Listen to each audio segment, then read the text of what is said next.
C'est le grand jour. Combien la balance va m'afficher? C'est parti. Bienvenue dans la vidéo bilan de l'année 2024 et spécialement sur le bilan Carpatica. Cette vidéo, je la commence aujourd'hui le 22 décembre et vous allez la voir donc le 31 décembre. Du coup, vous allez suivre mon petit retour en France pour aller voir la famille et évidemment le retour sur Timișoara par la suite. Et je vais vous parler en fait de cette année 2024. Qu'est-ce que Carpatica a changé dans ma vie? Qu'est-ce que cet eau miracle a changé dans ma vie? Bon, il n'y a pas que ça qui a fait que, mais je voulais vous partager le bilan puisque la dernière vidéo, c'était à peu près il y a 6 mois où je faisais déjà un pré-bilan de ce qui s'était passé. Eh bien écoutez, c'est parti, je vous prends par la main. Bienvenue sur cette vidéo bilan Carpatica et bilan année 2024. Allez, c'est parti.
Allez, on se retrouve dans un nouvel environnement. Donc je suis cette fois en France, je suis à Aix-les-Bains. J'ai profité de mon retour en France pour aller voir des clients fidèles qui sont aussi des amis et qui sont pas très loin donc d'Aix-les-Bains. Et j'en ai profité pour faire un stop ici parce que je suis face à une vue juste magnifique et j'espère je vais vous en faire profiter. Mais je vais aussi vous parler de Carpatica et donc de l'objectif en fait que je m'étais fixé.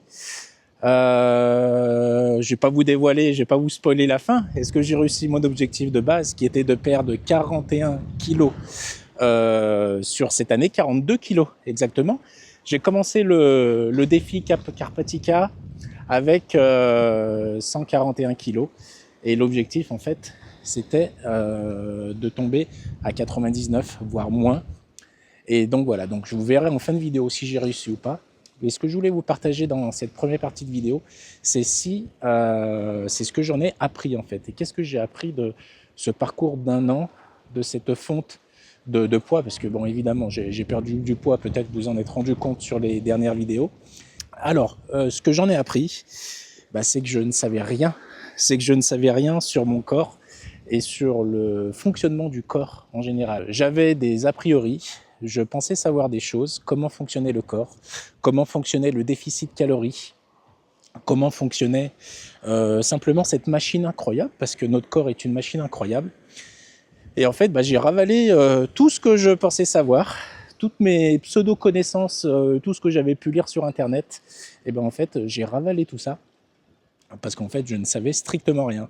Et ça m'a fait un bien fou de repartir de zéro. Et j'ai appris une chose, c'est qu'il fallait aussi s'écouter. Les conseils que vous pouvez avoir sur Internet, c'est pas forcément les conseils qui vont être le plus forcément adaptés pour vous. Et je vous dirais même les conseils que vous pouvez avoir de coach, parce que j'ai eu des coachs, j'ai commencé avec des coachs, et ça s'est pas super bien passé, simplement parce que déjà je voulais pas les écouter, parce que je trouvais stupide ce qu'ils me disaient, et parce que surtout c'est que les programmes qu'ils m'avaient donnés n'étaient pas adaptés à mon corps. Et en fait, il a fallu trouver au début le bon compromis entre exercice et sensation, quoi. Je voulais continuer à me faire plaisir et je voulais pas que ça en devienne quelque chose de malsain. C'est-à-dire que j'allais au sport juste pour perdre du poids. Non, il fallait que j'ai trouvé un plaisir et c'est ce que j'ai, je pense, réussi à conserver tout le long du parcours, c'est conserver ce plaisir d'aller au sport quotidiennement. La deuxième chose, je vous dirais, c'est qu'on ne peut pas gagner tout le temps. Il y a eu des périodes où j'ai fondu rapidement, il y a eu des grosses périodes de stagnation, voire même d'un peu de reprise. Ça, c'est simplement le fonctionnement du corps. Selon comme ça se passe, en fait, parfois, il faut admettre qu'on ne contrôle pas tout. Hormis si, bien sûr, on fait ça de manière très très stricte, ce qui n'était pas mon cas. Mais par contre, il faut admettre que parfois, il faut laisser faire le temps. Il faut laisser faire le temps, et le temps est toujours bon conseilleur. Et ça fait du bien, en fait, de se dire, si parfois la balance vous affiche pas le chiffre que vous espérez, mais c'est pas un drame, c'est pas grave. C'est un marathon.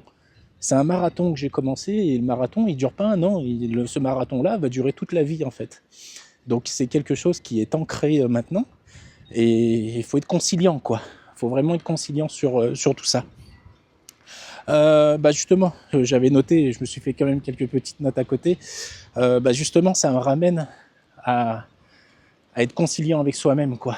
J'ai des objectifs élevés, et qui sait que cet objectif Carpatica est certainement le plus grand objectif que j'ai pu me donner dans ma vie, et certainement un des plus difficiles. En fait, il faut savoir être résilient, conciliant, plutôt plus conciliant que résilient, parce que la résilience, je l'avais déjà, et de se dire, en fait, ça, faut patienter, quoi. Faut patienter, et si les choses ne se font pas, elles vont se faire. C'est un process. Donc en fait, il faut être conciliant avec soi-même et ne pas trop se blâmer comme j'avais pu le faire dans différentes époques. Qu'est-ce que ce Carpatica m'a appris ? M'a appris en fait à mieux me connaître. Le fait d'être plus libéré, le fait d'avoir enlevé un sac de ciment sur mes épaules que je portais tous les jours, en fait ça m'a permis d'aller chercher au fond de moi. J'ai fait des efforts de fou tous les jours, aller à la salle, lever de la fonte, faire du cardio. Ça m'a permis d'aller puiser au fond de moi et d'aller chercher des ressources que je connaissais même pas, en fait. Je pensais avoir atteint certaines limites, mais en fait, le corps humain est très surprenant. On arrive à dépasser les limites des limites, quoi. Donc ça m'a appris à mieux me connaître, et ça fait du bien, en fait, de mieux se connaître. J'en parlais tout à l'heure de la notion de plaisir. En fait, j'ai appris la discipline. Le fait d'avoir cet objectif qui était affiché sur mon frigo, de passer tous les jours devant, ça m'a appris à ne pas oublier cet objectif et à être hyper discipliné. La discipline que je me suis fixée sur cette année, c'était pas que le poids que je voulais atteindre, mais c'était que cette habitude d'aller au sport, cette habitude de bien manger, qu'elle soit ancrée au niveau du quotidien. Et pour ça, en fait, il n'y a qu'une solution pour y arriver, c'est d'être discipliné. Ce n'est pas difficile, en fait. Il faut être discipliné. Donc, en fait, ça m'a appris ça. Autant j'étais discipliné dans mon travail, mais du coup, maintenant, je le suis encore plus grâce à ça. Et ça, c'est une chose qui est profondément ancrée désormais. Et surtout, c'est que je pensais que la discipline, en fait, c'était un fardeau. C'était quelque chose d'hyper négatif auparavant, alors qu'en fait, c'est un plaisir. Mais qu'est-ce que c'est un plaisir de se dire d'aller tous les jours à la salle, d'aller tous les jours aller faire une action qui nous fait du bien, qui fait du bien à son corps, qui fait du bien à son esprit de manière purement égoïste. Ça fait du bien, quoi. Ça fait vraiment du bien, et d'avoir cette notion de plaisir que pour soi, que d'avoir tous les jours une part d'égoïsme, mais une pleine part d'égoïsme. Excusez-moi, ça, il fait froid. Du coup, j'ai les nasales qui sont froids. Mais d'avoir cette partie égoïste et de l'apprendre et de la vivre, ben ça nous permet d'avoir un plaisir intense, de se dire, bah oui, aujourd'hui, j'ai fait ça uniquement pour moi. Et rien que ça, bah ça amène du plaisir dans cette discipline. Je vous dirais, je dis souvent que le parcours, c'est souvent ce qu'il y a c'est un peu cliché de se dire, voilà, quand on est objectif, c'est pas forcément l'arrivée qui est si importante, c'est surtout le parcours. Ben, en fait, ce cliché, il est tellement vrai, quoi. Il est tellement vrai. J'ai déjà atteint un bel objectif. Vous verrez en fin de vidéo si c'est l'objectif que je me suis fixé. Peut-être oui, peut-être pas. Vous verrez en fin de vidéo, je vais pas vous spoiler. Mais en fait, ce cliché, il est tellement vrai, quoi. C'est tellement bon, tellement ce parcours, il est tellement bon à vivre, il est tellement bon à partager. Et c'est ce que j'essaye de le faire à ma manière, un peu comme ça, là, sans filtre. C'est tellement bon d'avoir ce parcours et de gravir les étapes semaine après semaine. Et en fait, tout le plaisir, il est là, quoi. Tout le plaisir d'y arriver, quoi. Et la moindre petite victoire, bah, vous prenez la victoire et vous la vivez pleinement, quoi. Le moindre gramme perdu, bah, vous le prenez, quoi. Le moindre progrès que vous faites à la salle, vous prenez. La moindre minute que vous faites en plus en cardio, vous la prenez. Mais le parcours, il est bon, quoi. Il est bon. Et quand vous faites les efforts, quand vous êtes honnête envers vous, mais le plaisir, il est décuplé, quoi. Il est décuplé. Alors, rien que pour ça, en fait, cette notion de parcours, de bon parcours, bah, ouais, c'est pas cliché, quoi. Ça fait tellement, tellement du bien. Qu'est-ce que j'ai appris d'autre ? Bah, en fait, là, c'est plutôt je le ramène à la discipline, c'est plutôt le contrôle des calories. En fait, j'ai appris comment fonctionnait le corps. C'est comment contrôler ses calories. Alors, je le fais pas au gramme près, je suis pas arrivé jusque-là. Ça, c'est fait pour les bodybuilders. C'est pas mon objectif de devenir de bodybuilder. Mais par contre, en fait, de pouvoir contrôler ses calories, de pouvoir regarder sur chaque aliment, de se dire, ah, fais attention, ces aliments, ils sont bourrés de calories, t'as pas besoin de ce type de calories. Tu connais ta charge quotidienne en calories, ce que tu peux manger, ce que tu peux pas manger. Mais en fait, ça devient facile. C'est des mathématiques, quoi. C'est des mathématiques. Et qu'en fait, quand t'as compris ça, mais ça change tout, quoi. Ça change tout et c'est juste génial, quoi. C'est vraiment juste génial. Et voilà, en fait, ce que ça m'a appris. Karpatica, il n'y a pas c'est plutôt des choses, en fait, pas forcément spectaculaires, mais c'est plutôt des choses, en fait, qui t'accompagnent tous les jours. C'est plein de petites choses comme ça, mais qui fait que c'est juste un kiff, quoi. C'est juste un kiff et j'invite tout le monde à essayer, quoi. Et essayez. Mettez-vous en marche, quoi. Franchement, perdre du poids, c'est possible. C'est vraiment possible et c'est ce que je vais vous faire partager, parce que Karpatica, c'est pas terminé, hein. Là, c'est la première année, mais ça va m'accompagner tout le temps et il y aura d'autres objectifs par la suite. Je vous en parlerai d'ailleurs en fin de vidéo. Mais voilà. Mais globalement, sur ce que j'ai appris, en fait, ce que je retiens le plus, c'est que je me connais mieux. Grâce à ça, je me connais mieux et du coup, je me suis rapproché de l'homme je me suis beaucoup plus rapproché de l'homme que je voulais être. Et rien que ça, c'est un plaisir intense, quoi. Voilà, vous voyez derrière, j'ai une vue juste incroyable. La neige est déjà là, donc là, on est du côté de la Savoie, si vous connaissez. Donc l'axe d'Aix-les-Bains, avec les montagnes juste derrière. C'est juste magnifique. Dans la prochaine partie, je vais vous partager donc les résultats positifs et négatifs. Et bon, là, ça va être un peu plus factuel. Je pourrais vous afficher le poids que je fais quand je vais publier la vidéo. Voilà, parce à quelques grammes près, hein, on sera pas au gramme près, parce que, comme je vous le disais précédemment, c'est que la vidéo, je la fais sur plusieurs jours. Et donc voilà. Mais globalement, ça va pas se jouer à 2-3 jours près, ça va pas se jouer quoi. Le travail a déjà été fait. Donc voilà. Donc je vous retrouve à un autre endroit à ce moment-là. Je sais pas encore où je vais tourner cette autre partie de la vidéo, parce que là, c'était pas prévu que je la tourne ici à Aix-les-Bains. Mais j'ai senti qu'il fallait le faire là, alors je l'ai fait. Donc voilà, écoutez, je vous retrouve dans la prochaine partie, les points positifs et les points négatifs de Carpatica. Allez, à plus tard.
Allez, de retour, je suis à l'aéroport de Lyon-Saint-Exupéry. Je suis en transit pour le retour vers Munich et ensuite Timișoara. Je profite de ce moment de pause parce que la semaine familiale et la semaine, on va dire, française a été quand même assez intense. J'ai tourné la première partie, vous l'avez vu, j'étais au bord du lac d'Aix-les-Bains. Donc on change de paysage et donc je voulais attaquer en fait les résultats positifs de cette année Carpatica. Alors concrètement, tout a changé dans ma tête. Ça c'est un point, je pense, le plus positif. Ma perception de la vie, les possibilités, la détermination, tout a changé. Dans le sens où le fait de ne plus porter un sac de ciment tous les jours sur le dos, on se rend compte en fait quand on est plus léger, la vie elle est quand même beaucoup plus facile. Et du coup en fait ça change la perception pour beaucoup de choses. On a forcément plus confiance en soi. On peut faire beaucoup plus de choses. On est plus endurant tous les jours. On est plus fort quoi. Et du coup en fait ça change globalement tout ce qu'on pouvait connaître avant. On a des habitudes, quand on est gros, on a des habitudes, des mauvaises habitudes, mais on se dit que c'est normal, en fait, la vie doit ressembler à ça. Mais en fait, pas du tout. Quand on s'allège, on découvre une nouvelle vie et il faut composer avec. Et rien que pour ça, en fait, ça change tout. Ça change vraiment, vraiment tout. Je vous parlais de reprise de confiance. Et bien en fait, la reprise de confiance, elle est aussi liée à un boost de testostérone. Parce que bon, quand on est gros, c'est aussi chimique. Le corps réagit différemment et on a tendance à perdre de la testostérone. Et donc du coup, quand on reprend confiance en soi, le corps se remet en marche naturellement et on reprend son taux normal de testo. Et donc rien que pour ça, en fait, ça aide. Le sport aide aussi à rebooster le corps, à revenir à une méthode plus saine de travail tous les jours. Donc si on entretient bien son corps, en fait, on s'aperçoit que tout change. On est moins malade, on a moins mal au dos, on a moins mal aux genoux, on a moins mal au corps en général. Et en fait, le corps nous remercie, quoi. Donc c'est le corps dans son ensemble, c'est un muscle, quoi. Et si on le travaille bien, en fait, il nous donne des bons résultats et il sait bien nous remercier. Je vous disais tout à l'heure aussi, c'est que je me sens plus fort. Alors plus fort physiquement, évidemment, mais aussi plus fort dans la tête. Parce que forcément, on a plus confiance, mais c'est un tout. Plus fort, mais du coup, en même temps, je me sens plus apaisé. Parce qu'en fait, du moment qu'on se sent plus fort, on se sent plus fort pour affronter ce qu'on connaît pas. Et rien que ça, en fait, ça nous apaise, ça nous décharge d'un poids énorme. On sait qu'on a réussi, en fait, quelque chose d'énorme. Donc c'est qu'un premier pas, il y aura d'autres étapes. Mais on se dit que si on arrive à réussir ça, on pourra tout réussir. Et rien que pour ça, en fait, c'est un régal, quoi. C'est un vrai régal. Et donc voilà, on se sent fort et apaisé à la fois, quoi. Mais je dirais que ça tourne un peu autour de la perception des choses en général, mais c'est assez incroyable comme sensation. Faut le vivre, faut vraiment le vivre. Et voilà, je pense qu'il y a que les personnes qui étaient en forte obésité et qui ont subi des pertes de poids qui peuvent vraiment comprendre les mots que je viens de prononcer. Ça va vous paraître étonnant parce que je réfléchis aussi plus vite. Alors, je ne sais pas si c'est lié à la nourriture, une meilleure hygiène de vie en général, mais je sens que je capte plus vite les choses. Beaucoup, beaucoup plus vite. Et ça a été très surprenant. Alors peut-être que mon cerveau il est moins encombré, donc du coup j'ai l'impression de réfléchir plus vite. Mais en tout cas, je prends des décisions plus vite et je trouve que c'est plutôt des bonnes décisions. Et je pense que ça vient du contexte général. Quand on est bien dans sa tête, bien dans son corps, il n'y a pas de raison que tout le reste ne fonctionne pas, y compris les prises de décision. Et d'ailleurs, en parlant un peu de ça, en parlant des décisions, je suis un peu plus dur désormais avec ce que je ne veux pas, alors qu'avant, j'étais un peu plus dans la conciliation. Et ça, par contre, ça a un trait de caractère que j'apprécie. J'ai appris à vraiment dire non. J'ai appris aussi à faire la part des choses, à moins me soucier des choses que je pensais importantes alors qu'elles ne le sont pas. Et puis je m'en fous beaucoup plus en fait maintenant. Je sais exactement ce qu'il me faut pour moi, pour mon travail, pour ma vie. Dans les relations, je sais exactement ce que je veux. Et voilà, donc quand il y a quelque chose qui ne m'intéresse pas ou qui ne va pas m'apporter grand-chose, en fait, je coupe court et j'avance, quoi. Donc, pas que je n'écoute pas les gens, mais on va dire que j'y prête un petit peu moins attention, même si au moment donné, je suis attentif. Et rien que ça, en fait, ça allège beaucoup les choses. Donc, il y a une part d'égoïsme là-dedans, mais bon, c'est nécessaire, quoi. C'est nécessaire d'avoir ça pour continuer à avancer. Forcément, les priorités ont changé. Et rien que pour ça change énormément. J'essaie de trouver une bonne position pour parler. Voilà, ça va aller comme ça. Les priorités ont changé et forcément, on atteint des objectifs, on s'en pose des nouveaux. Et donc, du coup, par rapport à ça, les priorités changent. Mais ça fait du bien, quoi. Ça fait du bien de voir qu'on avance pas après pas et ça fait du bien, quoi. Une autre chose, le fait d'avoir... je veux pas spoiler la suite, je veux pas vous dire si j'ai vraiment réussi Karpathika. Bon, vous vous doutez que c'est quand même positif. Ça sera dans la prochaine partie d'ailleurs, avec les résultats de Karpathika et avec les chiffres exacts, combien j'ai perdu et en toute transparence. Également les points négatifs, parce qu'il y a des points négatifs sur l'année. Je vous disais, une chose qui a changé aussi, c'est l'explosion de mes croyances. Je pensais ne pas arriver à faire certaines choses. Je sais que je suis capable de faire des choses, que tout le monde est capable de faire des choses extraordinaires, mais de là, en fait, à les exploser, vraiment, en fait, on se rend compte que l'humain, c'est une machine extraordinaire, quoi, que ce soit psychologiquement ou physiquement. En fait, quand on pense avoir dépassé des caps, on s'aperçoit qu'on peut aller beaucoup, beaucoup plus loin. Et donc du coup, en fait, ça explose ces croyances, ça explose tout ce qu'on pensait sur le corps humain, tout ce qu'on pensait sur les humains en eux-mêmes. Et rien que ça, en fait, ça fait partie des points positifs.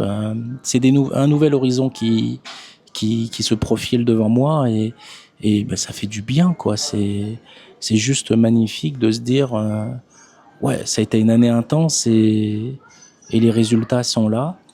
Et donc voilà, donc quand même un résultat positif à nous poser, c'est que j'ai perdu quand même beaucoup de poids. Je vais vous dire tout de suite après combien j'ai perdu, mais c'est génial, quoi. C'est génial, la vie est transformée. Et puis ça fait du bien. Alors je me répète un peu, mais bon.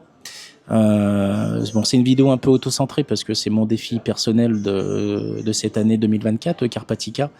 Je ne veux pas trop non plus vous saouler, mais j'aimerais vous partager en fait mon expérience et je veux pas que vous croyiez que ce soit hyper auto-centré, mais je pense que pour toutes les personnes qui ont des objectifs et qui les tiennent et qui réussissent ou qui réussissent pas, mais aussi des objectifs en fait, je veux dire, qui vous impactent en profondeur, je pense que vous allez comprendre ce que je vous dis. Et voilà, pour ma part, mon objectif, c'était de perdre 42 kilos exactement. Voilà, donc est-ce que j'y suis arrivé? Je vais vous le dire tout de suite après. J'ai perdu effectivement beaucoup de kilos, mais finalement, c'était pas la finalité, quoi. C'était vraiment pas la finalité et je m'en suis aperçu au bout du compte parce qu'en fait, les objectifs, je vais m'en remettre des nouveaux pour l'année prochaine. Et puis voilà, quoi. Donc écoutez, ce que je vous propose, c'est de vous récupérer à Munich d'ici 2 petites heures. Et puis on va pouvoir continuer à parler des points négatifs. Est-ce que j'ai réussi ou pas Carpatica? Bon, je vous le spoil en même temps. Mais en fait, il y a du vraiment dans ces points négatifs, il y a aussi un peu de positif. Mais voilà, vous vous doutez que sur les points négatifs, il y a certaines choses que je n'ai pas réussi. Mais bon, je relativise aussi. Allez, je vous retrouve à Munich. Pour vous, c'est dans 3 secondes. Et pour moi, c'est dans 2 heures. Allez, à tout de suite.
on se retrouve.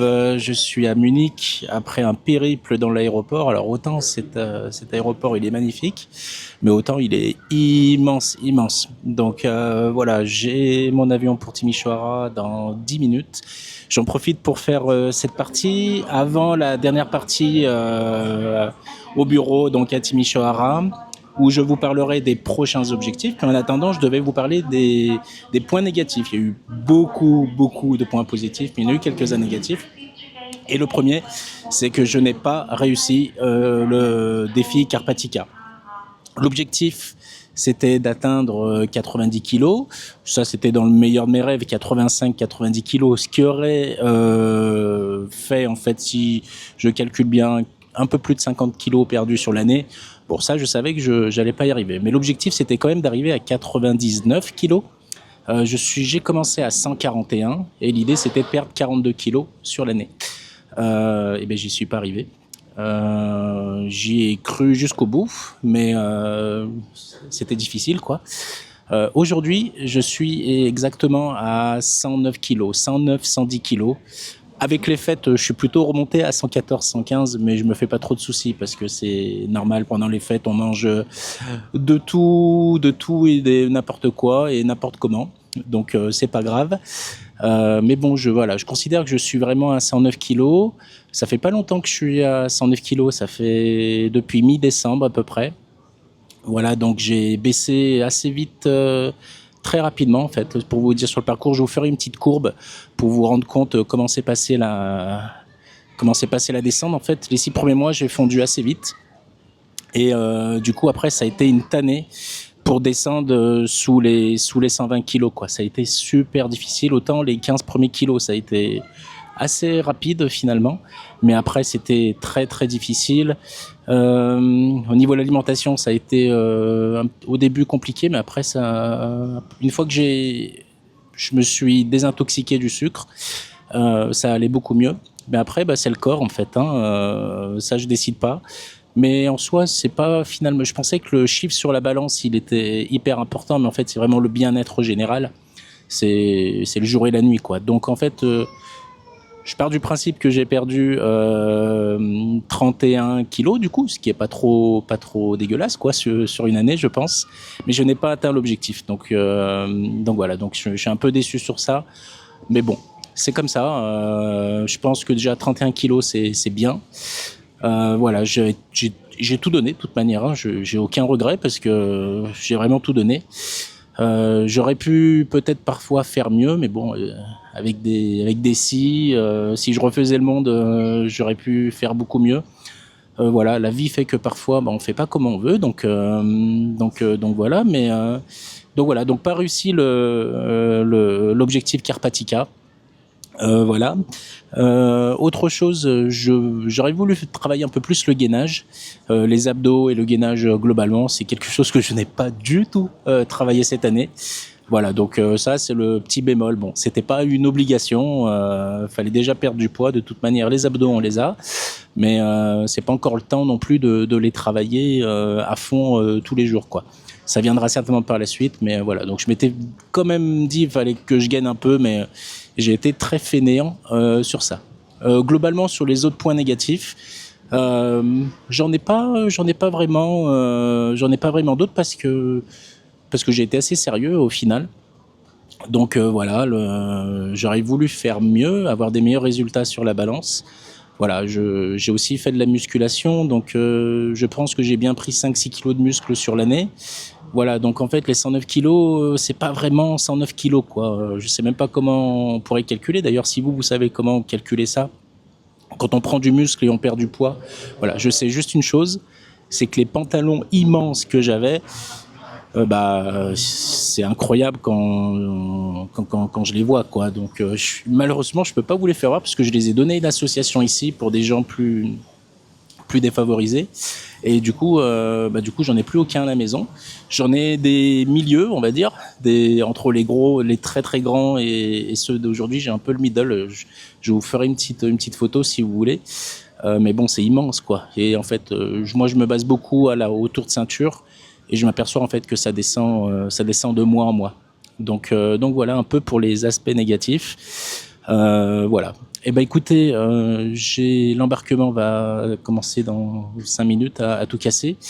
Et puis on va passer aux prochains objectifs. Là, je reviens à la maison, je reviens sur les coups de minuit. Je regarde l'heure, c'est 21h. En fait, globalement, il y aura 1h45 de vol, mais vu qu'il y a 1 heure de décalage après, ça revient à 2h45, ce qui va nous amener à peu près à minuit. Donc voilà, et je tournerai soit tout à l'heure les prochains objectifs, voilà, les objectifs sur l'année prochaine, je vais y arriver. Excusez-moi, je suis un peu fatigué. Le voyage et la journée ont été intenses. Et voilà, je vous reprends tout à l'heure. Et puis je vous dirai quand même, si vous êtes toujours avec moi en ce moment, abonnez-vous à la chaîne YouTube. Laissez-moi un commentaire ou des commentaires sur la vidéo si vous avez vous aussi subi une perte de poids massive sur une année, si vous avez atteint vos objectifs. Voilà, j'aimerais bien connaître un peu votre situation. Donc n'hésitez pas à partager votre expérience. Voilà, YouTube, c'est pas que pour parler de moi, c'est aussi pour parler de vous. Donc n'hésitez pas à commenter et puis pour m'aider et puis pour aider la chaîne, lâchez un petit like, vous abonner.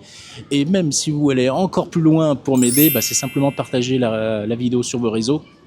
Ça va aider à la faire connaître, ça va aider à faire connaître la chaîne et aider l'algorithme de YouTube à mieux faire connaître la chaîne. Allez, je vous dis à tout à l'heure. Et donc pour vous, c'est dans quelques secondes. Et pour moi, c'est dans un peu plus de 2 heures. Allez, à tout de suite.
Rebonjour, alors bien arrivé au bureau.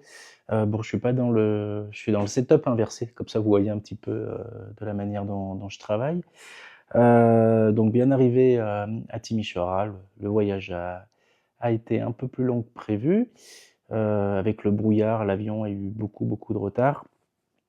Et du coup, ça fait arriver à point d'heure, mais je voulais quand même terminer la conclusion maintenant, encore avec les idées à peu près fraîches, plutôt que le faire demain, enfin tout à l'heure voilà, je partais du principe que c'était une autre journée, je voulais terminer cette vidéo le jour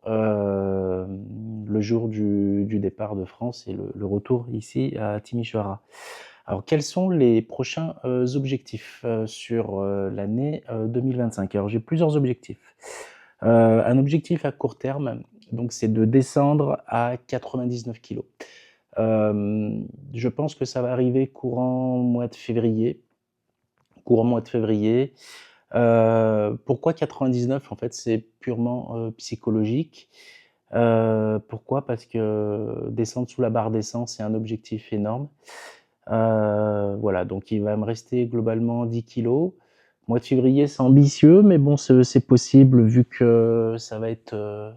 Je vais reprendre la routine, il y aura moins de grands repas, il y aura plus de fêtes et tout ça. Voilà, je pense que je vais être un peu plus sérieux avec la nourriture. Du coup, ça va me permettre d'aller un peu plus vite. Donc 99 kilos, si ça arrive pas en février, à coup sûr, ça arrivera au mois de mars. L'objectif personnel d'un point de vue body, à décembre 2025, c'est d'être à 95 kilos plutôt bien dessiné, du moins mieux, beaucoup mieux dessiné qu'aujourd'hui, et si ça se passe bien, 89 kilos. Donc l'idée, c'est quand même encore de perdre pour cette année, pour l'année qui arrive du moins, une perte massive de poids, au minimum, donc par rapport d'où je pars, au moins 15 kilos, quoi.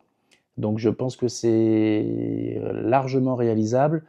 Je vais quand même moins forcer cette année parce que, enfin l'année qui arrive, parce que bon, la précédente, il y a des choses contraignantes quand même, mais du coup je pense que le corps va aussi se stabiliser. Mais l'objectif c'est quand même de descendre à 95 et au mieux 89. Je le disais précédemment, j'avais pas du tout fait de gainage, j'avais pas du tout fait d'abdos. Cette année, ça va être, voilà, je vais commencer à en faire beaucoup plus régulièrement. Je vais les intégrer dans mes routines de gym. Donc plus de gainage et d'abdominaux. Je pense que je vais prendre un coach nutritionniste parce que pour autant au début c'est facile, mais je pense que je vais devoir me faire aider pour être un petit peu plus pointu au niveau de la nourriture. Et au moins, en tout cas, avoir un avis un peu plus médical sur cette perte de poids. Donc, et pourquoi pas donc un coach nutritionniste et aussi un coach à la salle. Donc aujourd'hui, je fais des exercices plutôt de base, mais je pense que pour sculpter le corps et pour aller un peu plus loin, il faut s'entourer de professionnels. Et donc du coup, bah, c'est ce que je vais faire cette année. Je vais reprendre un coach puisque j'en avais déjà eu 2 avant, mais ça s'était pas super bien passé. Qu'est-ce que j'ai noté aussi? Je voudrais faire tous les 45 jours un jeûne de 60 heures. J'avais déjà testé ça, de ne rien manger pendant 60 heures. Et du coup, bon, autant ça, c'est difficile au début, mais après ça se passe super bien et on se sent vraiment, vraiment bien une fois qu'on l'a fait. Ça purifie le corps, ça purifie l'intérieur, quoi. Donc je pense que tous les 45 jours, c'est ambitieux, mais en tout cas, je vais tenter de le faire beaucoup plus régulièrement. Je l'ai fait, 2 fois l'année dernière, mais je pense que ça va faire du bien de faire ça. Donc voilà, je me suis noté ces objectifs-là d'un point de vue personnel. D'un point de vue professionnel, bah, vous les connaissez, c'est Road to Million.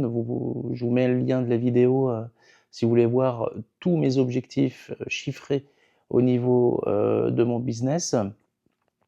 Et donc voilà, bon, on arrive à la conclusion de cette vidéo. Je suis un peu fracassé, vous m'excuserez. C'est la dernière vidéo de l'année. Elle sortira juste avant elle sortira tout à l'heure, quoi. Je vais la monter demain matin. Bah, je voulais vous souhaiter une bonne année. Je voulais vous souhaiter plein de belles choses dans vos vies, plein de belles choses, plein de bonheur, plein d'amour, plein de santé, évidemment. Voilà, donc c'est ce qu'on dit généralement pour la bonne année. Et voilà, donc je trouve pas mes mots, mais voilà, je voulais vous souhaiter plein de bonnes choses pour cette année qui arrive. Et puis je vous invite bah, à vous abonner à la chaîne si vous l'avez pas encore fait, de lâcher un petit like. Profitez bien de votre jour de l'an, éclatez-vous. Et puis pour l'année prochaine, déchirez tout, quoi. C'est ce que je vous dirais. Euh, Réalisez vos rêves, bougez-vous, faites du sport, euh, tombez amoureux, faites plein de choses, soyez heureux. Et puis voilà, je vous dirais, profitez de chaque moment. Parce que finalement, si on ne profite pas des choses tout de suite, et on attend X heures, X jours pour vraiment profiter des choses, parfois on passe à côté de quelque chose de grand. Donc je vous dirais, profitez des choses à l'instant présent, comme on dit, carpe diem. Voilà, je vous laisse sur cette conclusion. Je vous souhaite encore une merveilleuse année. Et puis on se dit du coup à l'année prochaine, en 2025. Salut, ciao ciao.